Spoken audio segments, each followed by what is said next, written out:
Hare Krishna devotees, welcome to Shloka Day. Today's Shloka is the last Shloka of this section, which constitutes the 20 items of knowledge, which is Shloka number 12.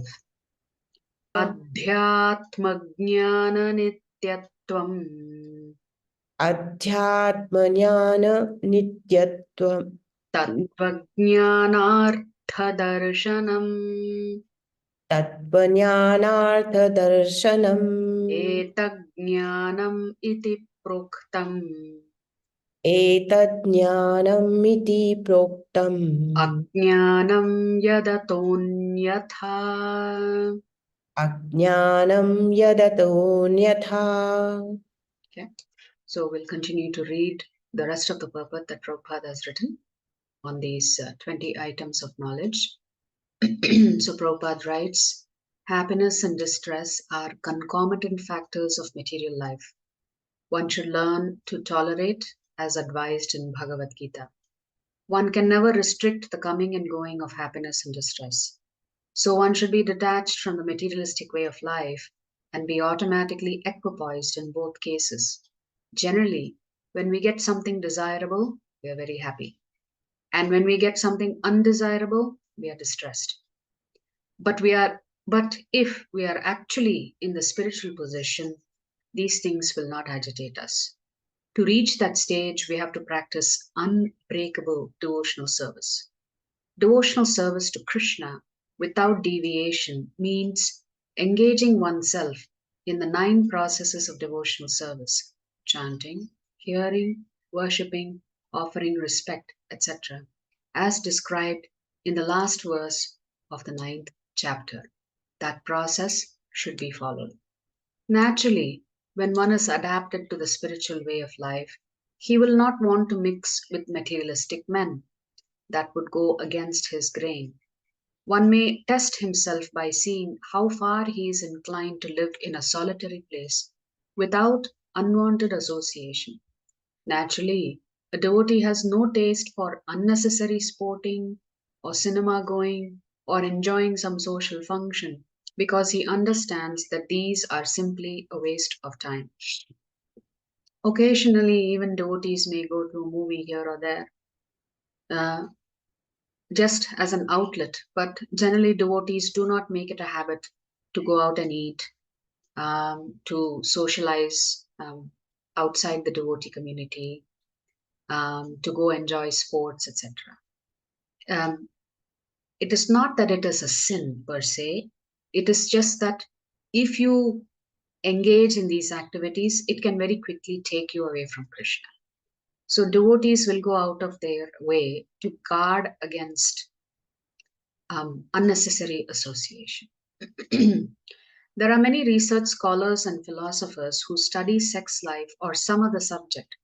But according to Bhagavad Gita, such research work and philosophical speculation have no value. That is more or less nonsensical. According to Bhagavad Gita, one should make research by philosophical discretion into the nature of the soul. Since the Lord has given us intelligence, we should use that intelligence to study more useful matters for us spiritually than material. Materially, you can study subjects endlessly. But as Prabhupada says, everything in the education system is so focused on material improvement, it just improves your sleeping, eating, mating, and defending. So you're just making those 4 things better and better and better, and not spending any time inquiring about your spiritual self. So in that sense, material research is a waste of time if it is not also balanced with inquiry into the spiritual self, into the nature of the soul. One should make research to understand the self. That is recommended here. As far as self-realization is concerned, it is clearly stated here that Bhakti Yoga is especially practical. As soon as there is a question of devotion, one must consider the relationship between the supersoul and the individual soul. The individual soul and the supersoul cannot be one. at least not in the bhakti conception. So in Jnana Yoga, the individual soul and the super soul is one and the same, especially the Advaita philosophy talks about how we are all Brahman. It's just that because we've come under the influence of Maya Devi, we have forgotten that we are Brahman. So the individual soul and the super soul cannot be one, at least not in the bhakti conception, the devotional conception of life. The devotional conception of life says that the individual soul has to serve the Supreme Soul. The idea of service is there. The service of the individual soul to the Supreme Soul is eternal, nityam, as it is clearly stated. So bhakti or devotional service is eternal. One should be established in that philosophical conviction. In the Srimad Bhagavatam, Canto 1, Chapter 2, Shloka 11, this is explained.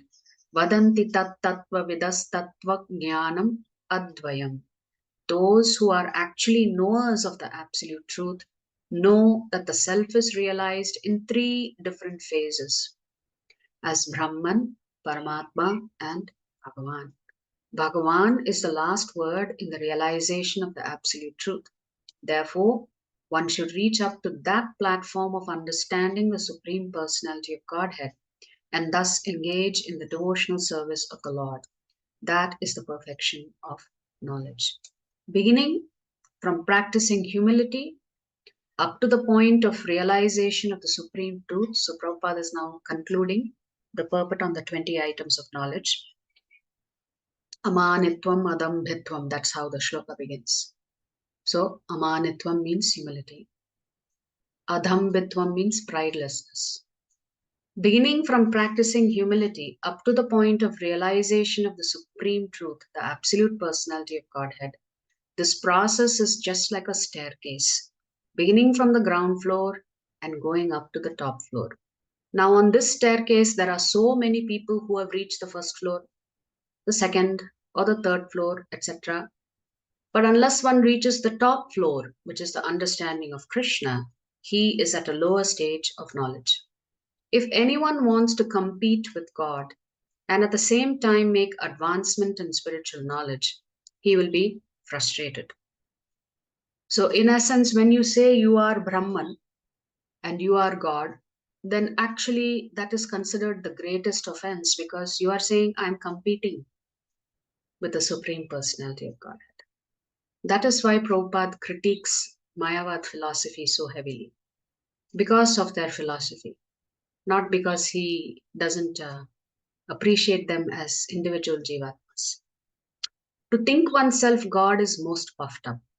Although the living entity is always being kicked by the stringent laws of material nature, he still thinks I am God because of ignorance.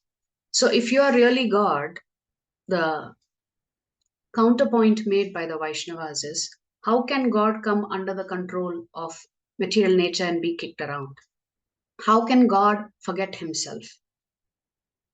Then he cannot be God. So philosophically, the proposition put forth by the Advaita philosophy doesn't hold good. The beginning of knowledge, therefore, is amanitva, humility. One should be humble and know that he is subordinate to the Supreme Lord. Due to rebellion against the Supreme Lord, one becomes subordinate to material nature. One must know and be convinced of this truth. So, if we are rebellious, we become servants of Maya Devi. If we are humble, we become servants of the Supreme Lord. So, ultimately, everything is the energy of the Lord. The spiritual world is the energy of the Lord. The material world is the energy of the Lord. We are the energy of the Lord. But we have to associate with the internal potency of the Lord, Yogamaya, rather than Mahamaya. Then we are in our proper position. So that's the essence of these 20 items of knowledge.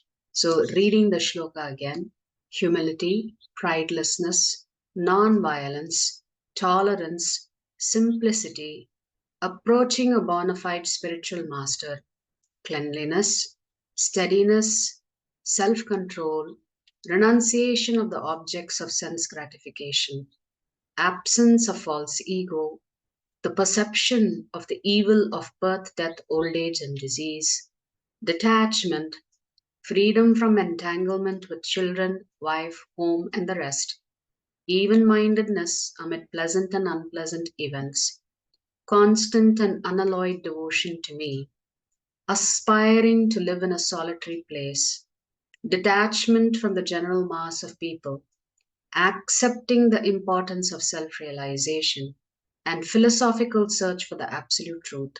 All these I declare to be knowledge. And besides this, whatever there may be is ignorance. If you like our videos, please subscribe to our channel and turn on the bell notification. If you'd like to join our classes every day, please check the details in the description section of this video. We look forward to serving you.